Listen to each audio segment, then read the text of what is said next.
Welcome, everyone. We're going to go ahead and get started. My name's Emily Singley, and I'm the Vice President of North American Library Relations at Elsevier. And it's a pleasure to be here with all of you. I hope your conference is going well.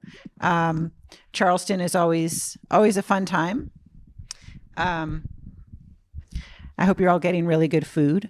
That's really why I come to this conference. I am delighted to be here today with Elisanda Aguilera Cora, who came all the way from Barcelona, Spain. And she is a pre-doctoral researcher at Universitat Pompeu Fabra in Spain.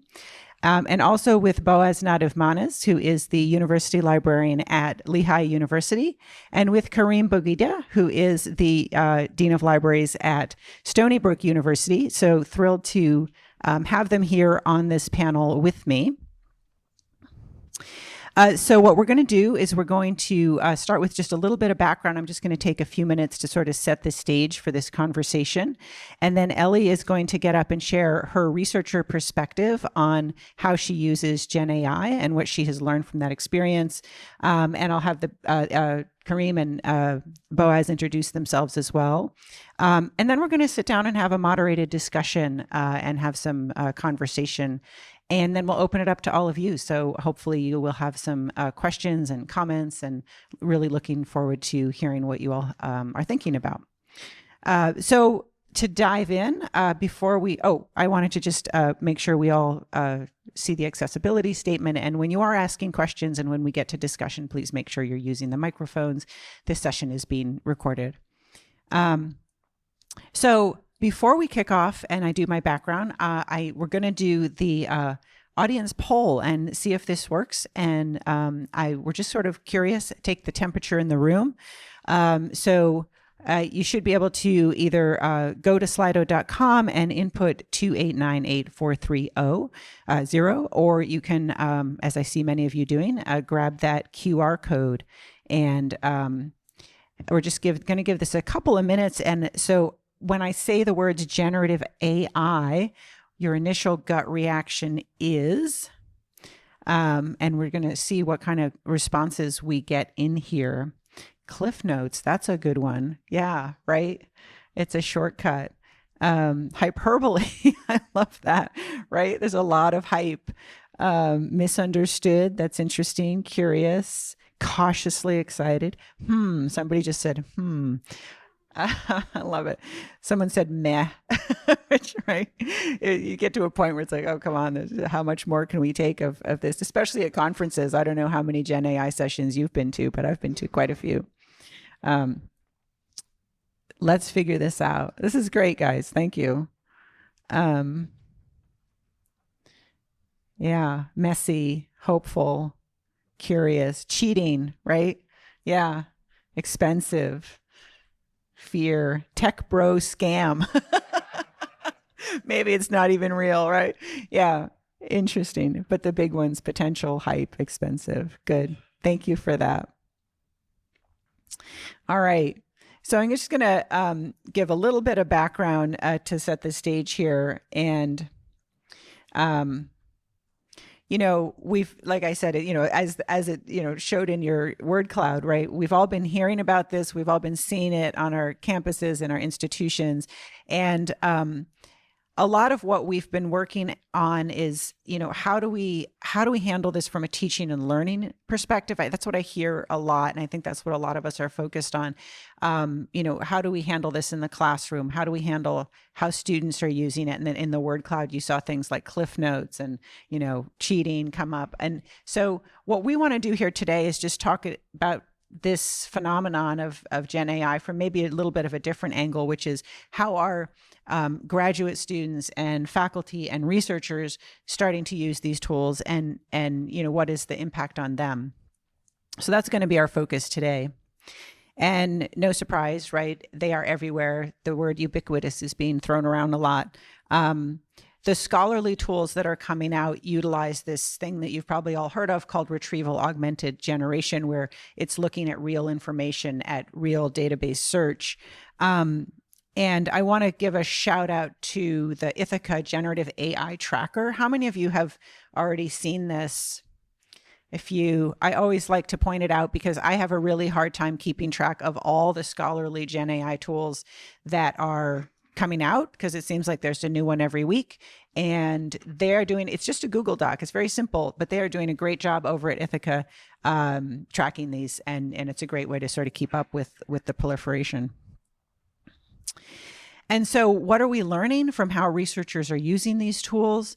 I wanted to share a report we did this year at Elsevier called Attitudes Toward AI, where we surveyed researchers, clinicians, healthcare professionals. So this is really people who are in the sciences in the healthcare field about how they're currently using it, how they think they're going to be using it, and what their sort of reaction is, what their thoughts are. And you can see from this, there's a lot of excitement. There's also a lot of caution.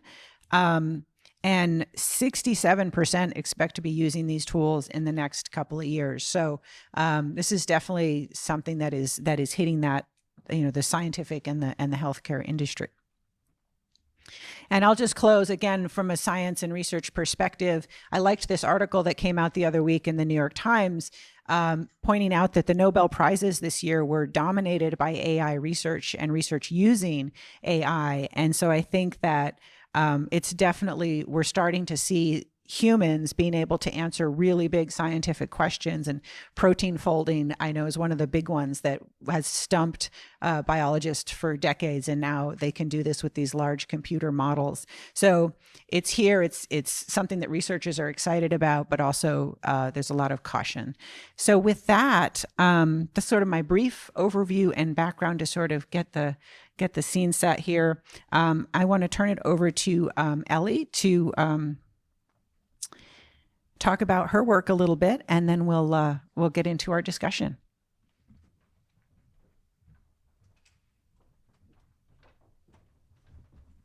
Hello, thank you everyone.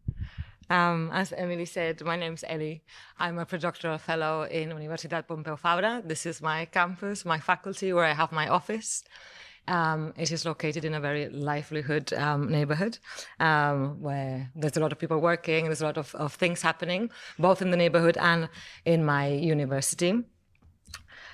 Just to provide a little bit of context so you get to know me a little bit before we get into the discussion, I studied a degree in communication, and then I pursued a master's in communication research. While I was doing this course, I started working in the private sector as a researcher, working on oriented projects related to creating sustainable cultural ecosystems in different cities across the world. But then I switched to academia after receiving a grant to conduct my own research on something that's called place branding, which is a discipline and research practice oriented at creating and managing positive reputations for places. My other research line is related to literature reviews and academic databases, which I guess that's what brought me here today to Charleston, along with a study I did on Gen AI tool I will briefly explain to you in a few minutes. So as part of my doctoral thesis, I teach in several subjects. And as probably a lot of you already know, when we elaborate works in academia, there are a lot of common things. Despite the works that we do, we're always talking about theoretical frameworks, about literature reviews, state-of-the-art academic databases. All these words can seem a little bit scary the first time we hear them, right? That's what my face looks like when I started to pursue my academic career. And how do I conduct a literature review? Where can I find this information? How do I get to know what keywords to use, right? And this is the exact same face I see in my students now when I try to teach them how to navigate these environments. It's okay, it's normal that we're scared. We need to navigate complex ecosystems. Science is cumulative, so it's not always easy to navigate these resources. But a new player has emerged, and as Emily already has introduced, Gen AI helps our daily work. It accelerates our research processes, our research workflows. We can now conduct research in at least 3 different scenarios. We can conduct research using traditional platforms, using keywords, Boolean operators, search equations in academic databases. We could rely solely on AI applications, or we could combine both. It depends on what our research objective is and what we're aiming to discover. We need to find what system would be most appropriate for us. I just wanted to outline some of the benefits I see in using this kind of tools in my daily basis. I won't go into depth because I'm sure we'll be talking a lot about this during the discussion, but I just wanted to outline some of them here. But of course, there are also some challenges related or that emerge both from the nature of these tools, but also by the way we use them, okay? So again, I think some of these topics will come up in our session. And just to conclude, this is the study I was telling you about. Together with my two supervisors and another professor, Carlos Lopezosa, Jose Fernandez Cavia, and Luis Codina, we studied Scopus AI, which is a generative artificial intelligence developed by Elsevier. It's integrated in their academic database, and by applying a specific case study, we analyzed the different functionalities and the outcomes it generated. So if you're interested, you can access the study and download it. It's an open access. So with that, I conclude my presentation, and I'll hand it over to you, Emily, again, so we can continue with the next presenter. Great. Thank you so much, Ellie. That was great. All right. So now we're going to move into our discussion section, and we have some moderated questions, but I want to first turn it over to Boaz and then Karim to just introduce themselves and sort of give their perspective on their thoughts on these tools and how they're sort of being used in their libraries. So let's go to you, Boaz. Quick introduction. Do you hear me? Oh. Nope. And are the mics on? Yes. Okay. Yep. Okay, cool. There it is. Great. So, hello, everybody. Boaz from Cornell. Wow. Used to be. Yeah. I still feel like I am sometimes. I'm Boaz. I'm the university librarian in Lehigh University Library. I love open source and open access and open data.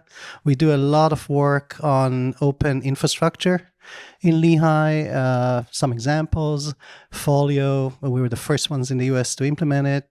Project Reshare, and now CCLP, Collaborative Collections Lifecycle Project.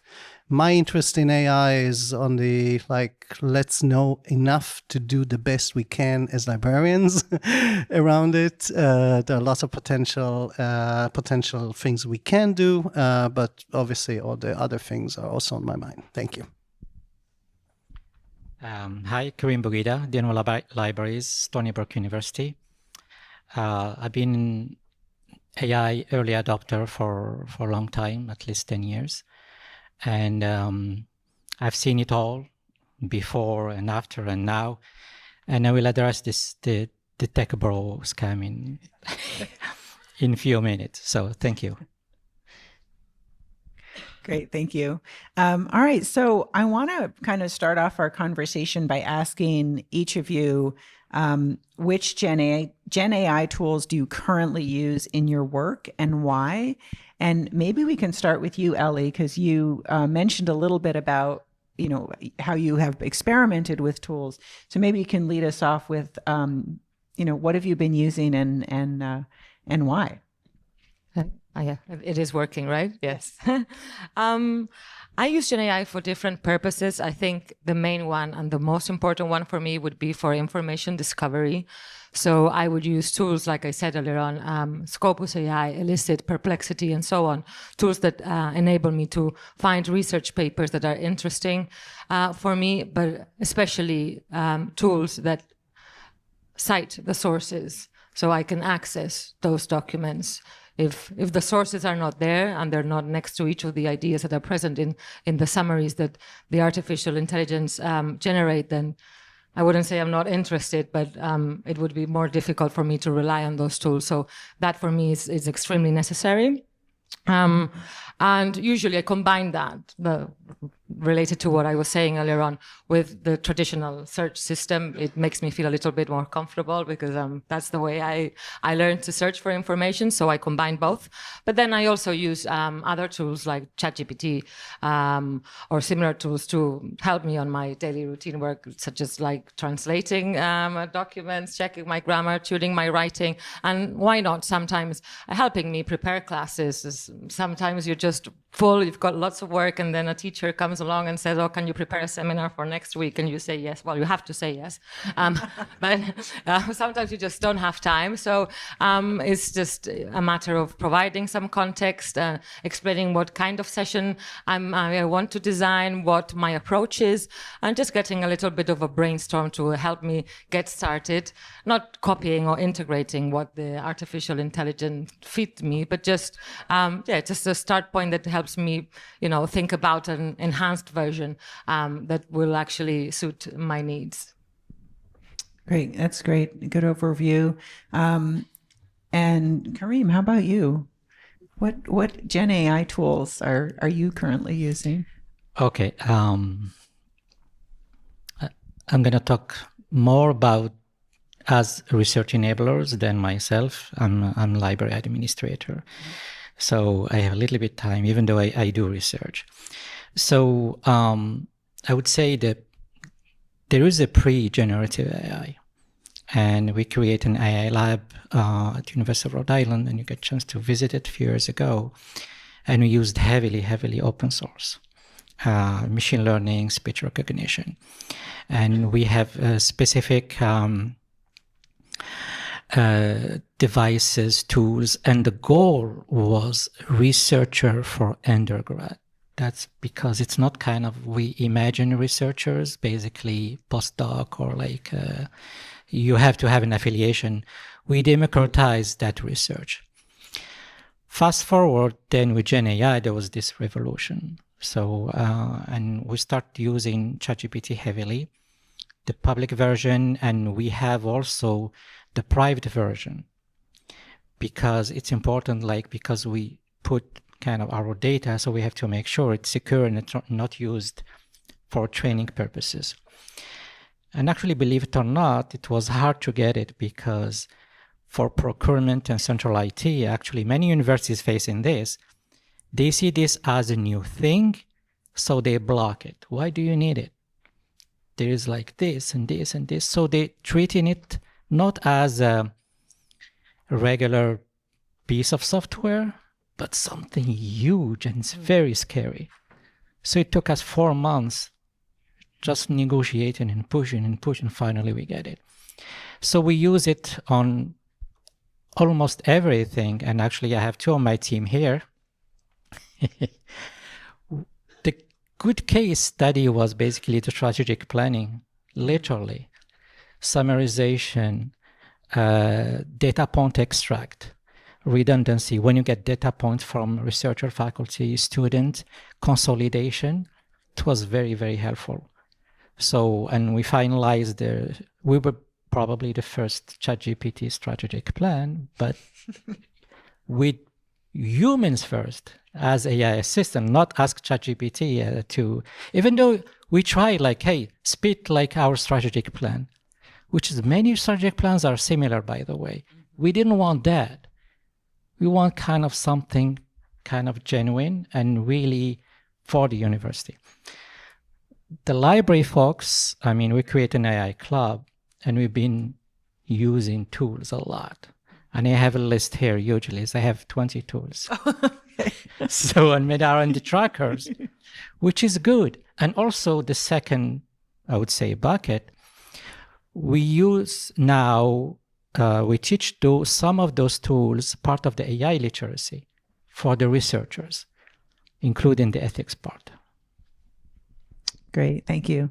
Wow, that's a lot of tools. How about you, Boaz? Okay. Yes. So, wow, 20 tools. That's crazy. I'll just do personal first.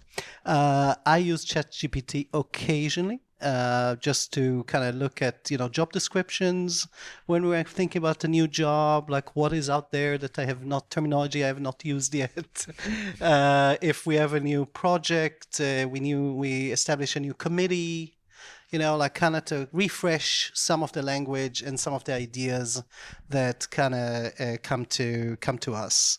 It's quite useful in that way when we have very kind of short timeline, like, seminar or something. We need to produce something in a few days. And it's also for partnerships, like as, many people come together, instead of having the heavy lift of one person needing to write, like a whole document and everybody kind of annotate it afterwards, having ChatGPT already produce that for you is great, because then like you have at least a beginning and you can start working on those things.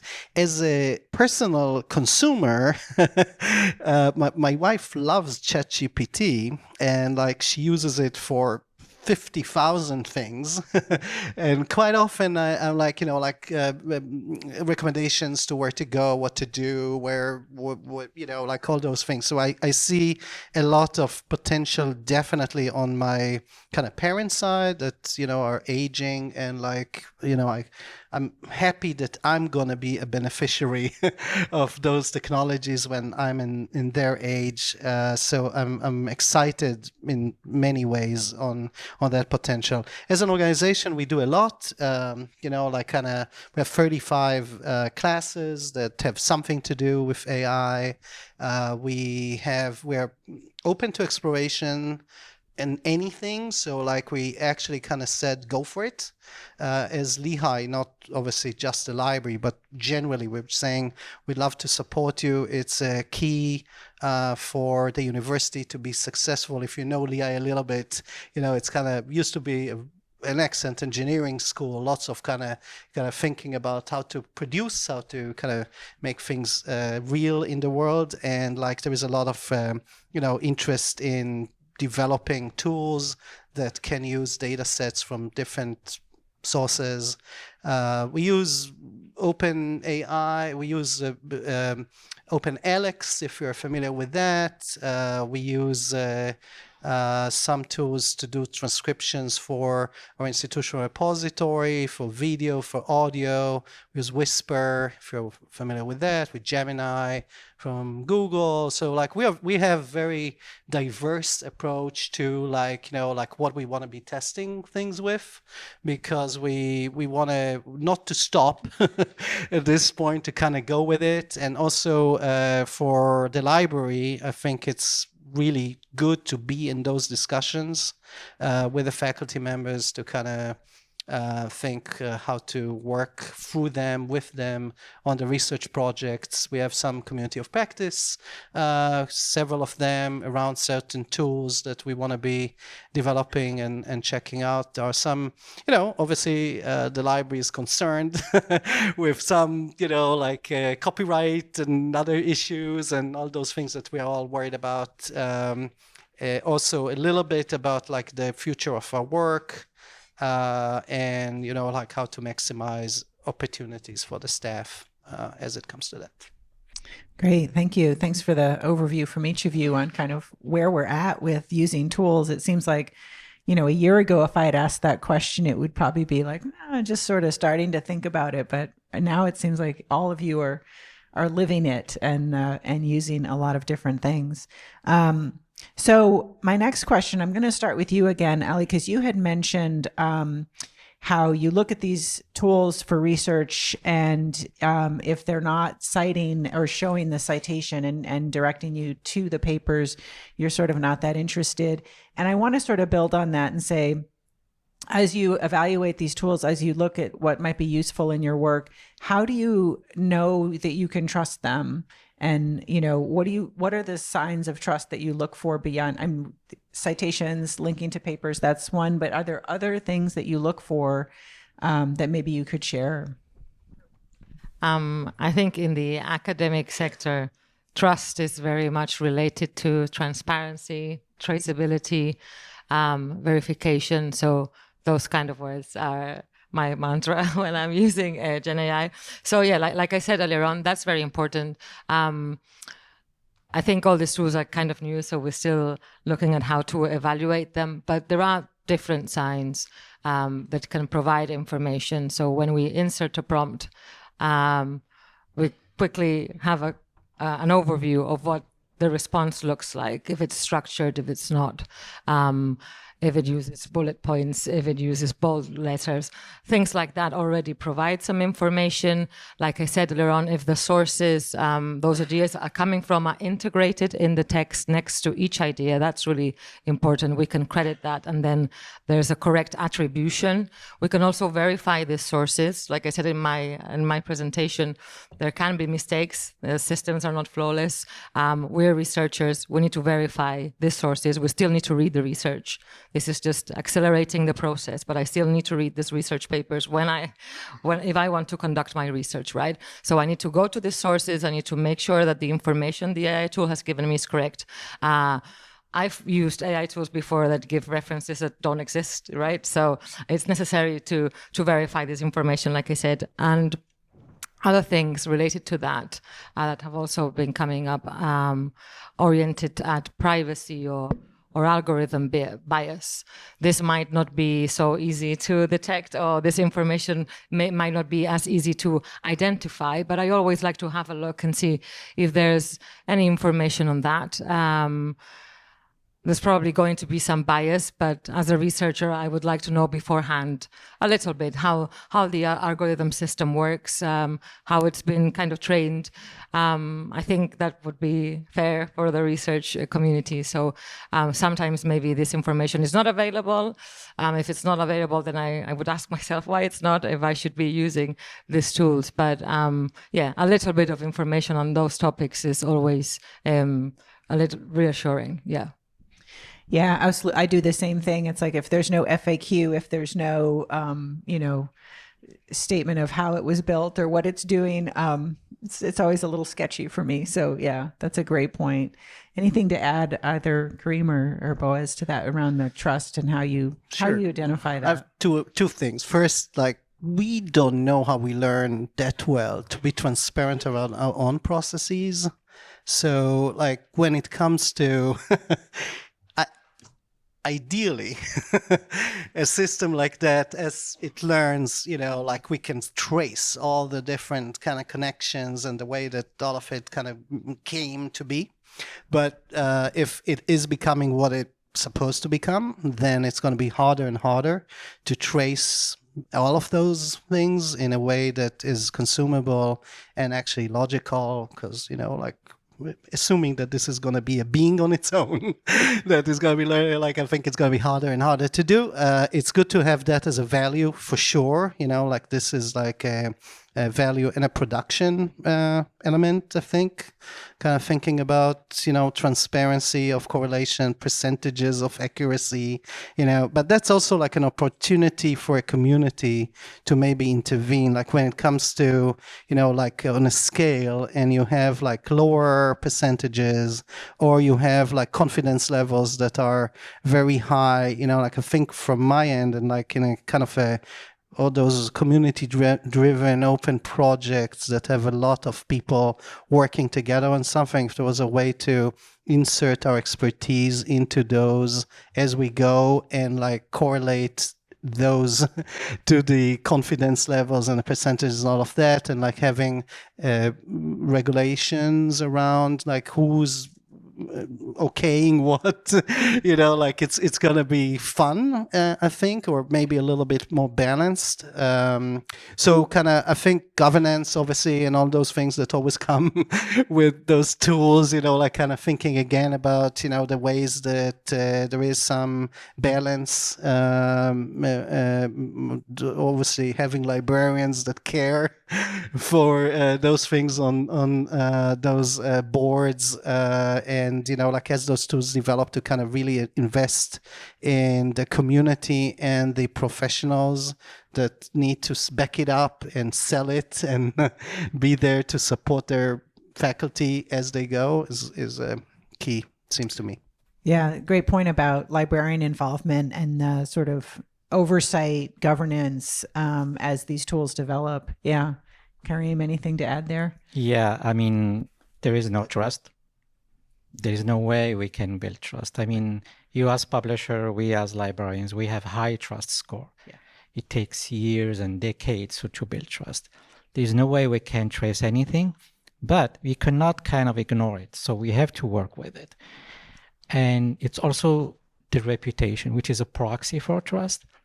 So OpenAI is new, but it depends on your level of AI literacy. Yesterday in our panel, actually, Utopia Dystopia, one of the panelists, Teddy, shared that even though they have rigorous peer review, but one article passed, they didn't spot it. There were fake citations, even after all of this, and it was really, really embarrassing.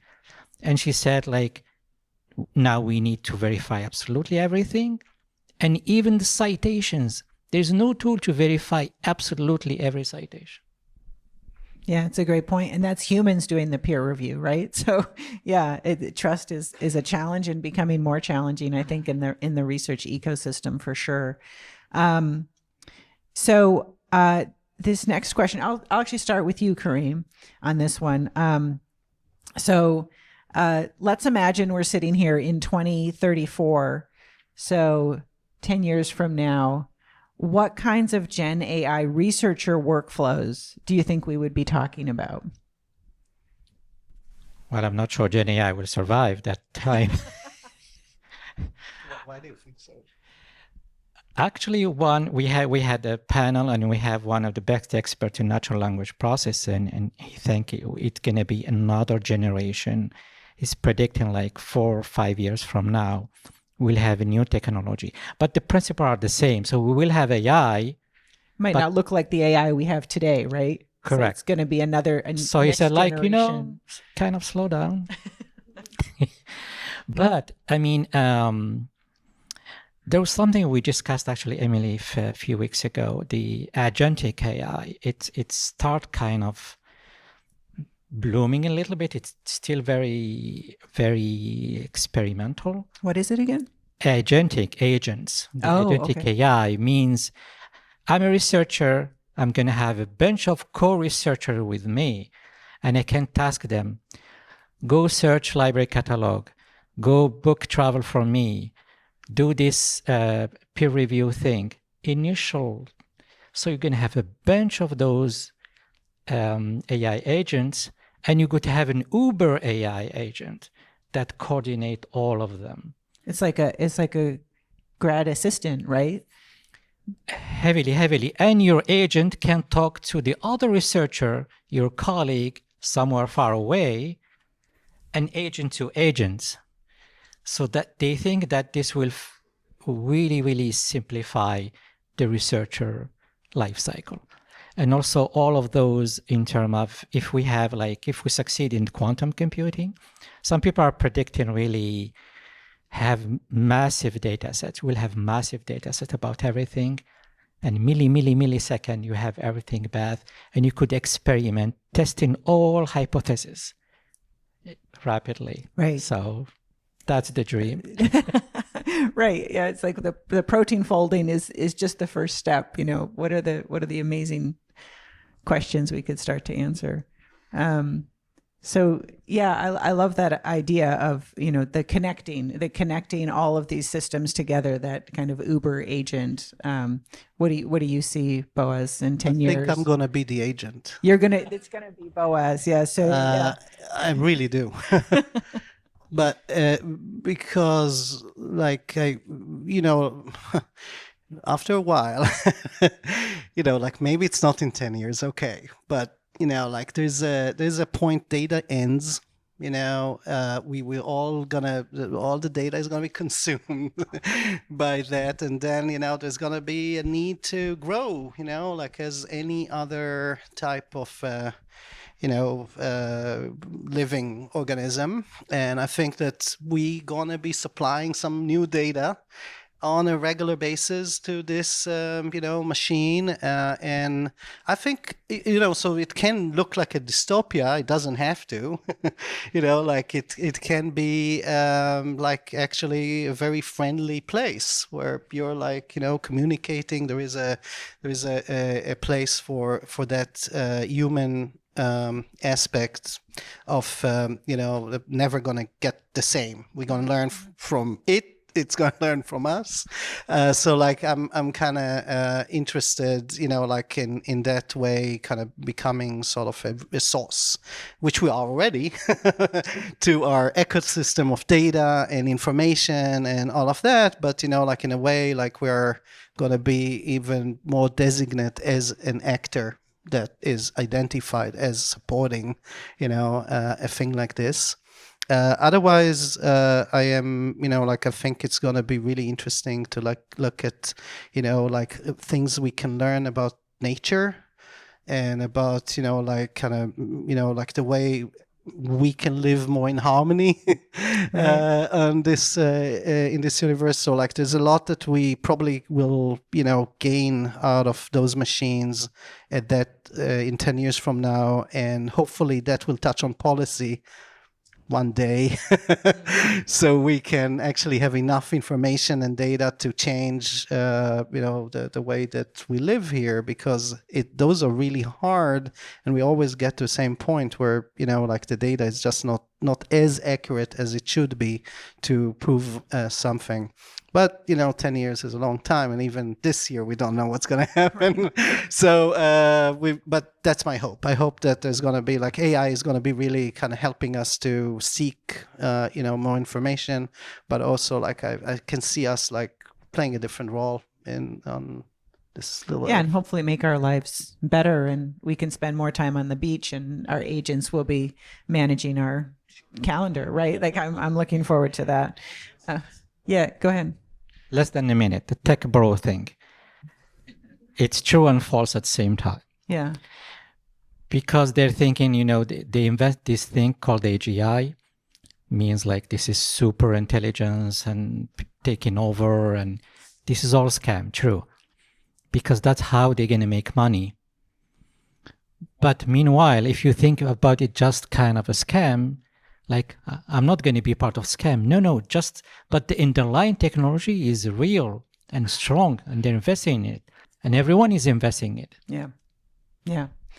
Interesting to see how that will play out. Ellie, do you have thoughts? 10 years, what are you going to be doing? Oof, I don't know.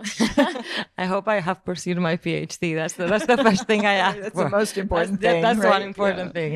If that happens, then I'm happy. No, they said really interesting things, but I think it will definitely have a very important role. It's already been defined like disruptive technology, the fourth revolution. It's been coined as well as the fourth wave of mediatization. So it will definitely impact the research sector. And if used responsibly, it will accelerate the creation of knowledge, right? And that is extremely positive. My supervisor was recently telling me that he thinks that artificial intelligence will have an integral part in academia, and in a few years, I don't know if 10 years or more, but not using it will require justification. Oh, interesting. And that can be related to theories of social shaping of technology, like when in the last stages, the technology is so like rooted in society that there is actually a pressure for everyone to adopt it, right? So I don't know if that's going to happen within 10 years, but it looks like it might end up like that, just as it has happened in the past with previous technology. So I don't know how it will develop, but I think it's here to stay. Yeah. Wow, that's really what an interesting thought. I'm gonna end it there for our discussion, and then I want to open it up to all of you. But before I do that, I think we have another interactive poll. So let's see if I do have another poll. I do. So yeah, let's just take a few minutes. So I'm curious. We wanted to ask. We've talked to the folks up here about what's happening at their institutions. what's happening at your institution. So take a minute here and let's see if we can find out how your researchers are using these kind of emerging scholarly Gen AI tools. And we're not sure, right? That's I think, what's interesting about this is that a lot of these tools, like on that Ithaca tracker list, are, you just they're either free tools or you get a personal subscription, right? So a lot of people are using them without really talking to their librarian, which is maybe not such a great thing. So yeah, there's a lot of kind of, we don't know. Improve productivity, interesting. Okay. A lot of that. What else? Synthesize, automate workflows. Yep. So far, improved productivity is definitely winning. It's not a race. Interesting. So actually, really, sort of even across the board here, like a lot of these things, assist with or generate scholarly content. Sure. Great. Synthesize. Yep. But improved productivity is absolutely on top. Yeah. Interesting. Okay. Thank you for that. That's great. All right. So that's all we have for content, but we want to open it up to you for discussion and Q&A. And I believe, we also have our email addresses up here, and you're absolutely welcome to reach out to us and ask questions after too. But I think, do we have a mic runner? That's you. Excellent. You're the runner. Okay. So if you have a question, and we want to make sure that we keep this accessible. So make sure you wait for the mic to get to your table before you ask your question so that we can make sure it's recorded and the folks who watch this later can hear your question. So any kinds of questions for our panelists here today? So my question, I guess, is for all three of you. So we see a lot of improvement with research, trying to make things easier, more productive. What do you feel like might be skills that researchers could lose? So if you believe that the hard way is the right way, what might future researchers lose in terms of skills that we need to be on the lookout for? Great question. Yeah. Everything now. I'm really curious what you're thinking about your PhD. I am, I don't know. I think a lot of the digging that happens in, source material that in an ideal world, and this is when we were answering 10 years from now, I think much sooner we're going to have mechanisms that are going to really help researchers to find what has not been researched and where is potential for them to kind of dig into. So in many ways, there's going to be a career projection that can really help researchers to excel in what they need in order to become an academic that is celebrated and can be successful and all of that. So there's lots of great potential, but I don't think it's 10 years from now. I think it's really coming now. But in 10 years, that's a great question, because you're going to have those agents or agents that we are supporting that, and I think without the the research areas that probably are going to become anew because of what's going on right now, that if it's true what I'm saying, that we are going to become the agents, there's a good chance that we're going to learn more what is needed from those machines. And it's hard to predict, right now where all of it is going to be going. But, there are going to be new areas of study, new areas of exploration, even the creative side that, is such an essential piece of this kind of environment, kind of thinking about where is that creativity going to be and where it's going to belong, and who's going to own the creativity. I think it's going to be really an interesting area, but I don't know the answer kind of right now. You may know. I'm more optimist. And I said it yesterday too. I mean, in terms of like cognitive skills, I mean, do you remember when people are thinking like when you're a kid and video games will make you dumb? It didn't happen. So the same thing, also GPS. I mean, oh, we're going to lose some skills, maybe, and so what? So I think we're going to adjust at some point. And also there's a whole field called brain-machine interface. And there are a few companies working on this. So at some point, 10 years from now, likely that there will be this little bit of fusion between the machine and humans. And then you won't make really much difference. I think it's a really difficult question to answer. We might lose some things. Some of the skills might not be necessary anymore. So I don't know. But for me, one of the big challenges is keeping updated, knowing how to use these tools, prompting.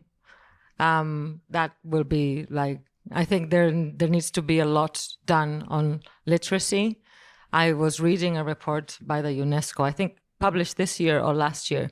They did a global survey in 450 schools and universities, and they say that less than 10% had developed institution policies or recommendations for using Gen AI applications, which is understandable because it's something really new.